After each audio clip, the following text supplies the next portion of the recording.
Hello again, it's good to be with you. Now, the Australian federal government's proposal to ban social media access for under 16s has sparked debate. Today we'll be discussing why this approach might not be the right solution and how it could hinder progress in addressing important online safety issues. For more, we're joined by Craig Ford, co-founder and executive director at Cyber Unicorns. Good to see you. Could banning social media drive teens to seek workarounds that have worse outcomes? Yeah, I think so, particularly considering we've been sort of working on this problem and trying to educate probably over the last sort of 5 to 10 years. And we really started to get that progress of bringing them out and having those open conversations. But I feel by putting these bans in place, what we're essentially doing is pushing them to do that in secret and sort of taking that open, sort of friendly conversation we're starting to have and that progress we've made. So essentially by blocking those under 16s, I feel they'll either move to new platforms that don't fit in the remit of this new legislation, or what they'll do is they'll hide it in the background like they do with, even if we look at the mobile phone ban that was recently introduced in schools, kids are actually bringing burner phones so that they can hand over the burner phone to the teachers if they get caught using it. So they will find workarounds, and I think we'll just put it in the background instead of up in front, which is a bit of a concern. Yeah, absolutely. That baffles me that they're bringing in burner phones, something straight out of Breaking Bad. But do you reckon this law will push kids to hide, of course, their social media use instead of addressing those safety issues? Can we unpack this a little bit further when it comes to, the parents' side of things, the teachers, the people around these teens?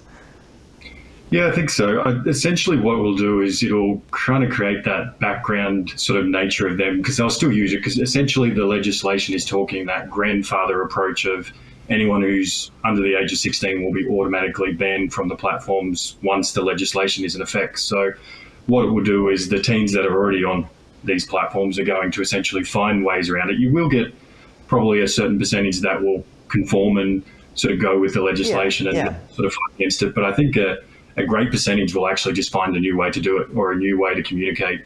But they'll do it without talking about it, doing it out in the open. And I think that's the biggest problem, is it'll be that hidden background conversation, particularly when we're talking sextortion or bullying and those kind of things. They won't talk about it anymore because they're doing something they're not supposed to be doing. Correct. So it'll be a shame, block out, don't discuss it. I think you've hit on a really important point, but parental control's not enough?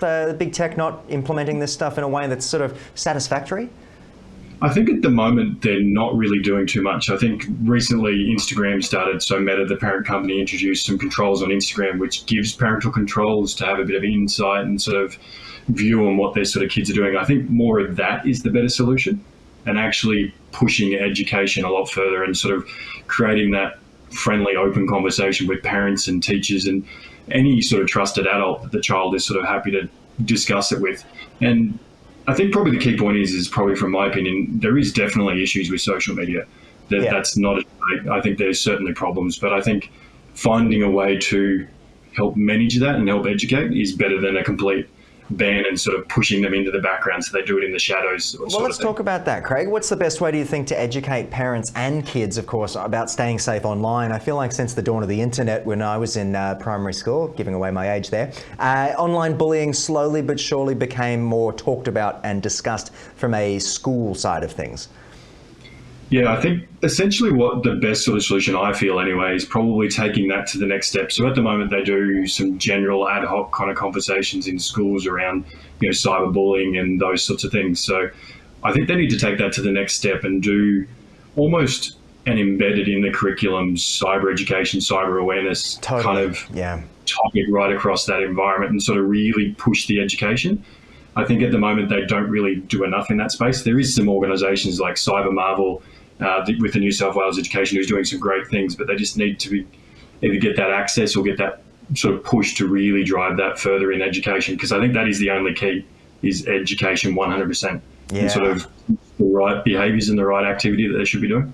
I agree. If schools and institutions such as these can actually lean into it and understand that it is an important part of what's going on. I haven't been to school for a long time, but by implementing that kind of thing, having specialists arrive, speak to the kids ongoing, and again, like you said, embedding it into their schooling, I think is just so important in this day and age. Craig, I want to thank you for joining us on the program. How would you like to wrap this up in a neat little bow for me to summarise our discussion, I suppose? I think essentially, the key is here is, I think as an industry and as a society, I think what we need to do is we need to come together and find a way to push that right education and teaching mums and dads and seniors and the whole society a little bit better in online safety. And I think that is the better solution, is really driving that education. And I think we'll be much better for it. Craig, thanks again for joining me. No problem. Well, there you have it. Hopefully you've learned something from my discussion with Craig. It's certainly interesting times when it comes to social media. I'm very glad I didn't grow up with much of it. I think MySpace was the last thing. Anyway, I look forward to seeing you again very soon right here on Ticker. Don't go anywhere. More coming up right now. You're watching Ticker. We'll have more in just a few minutes.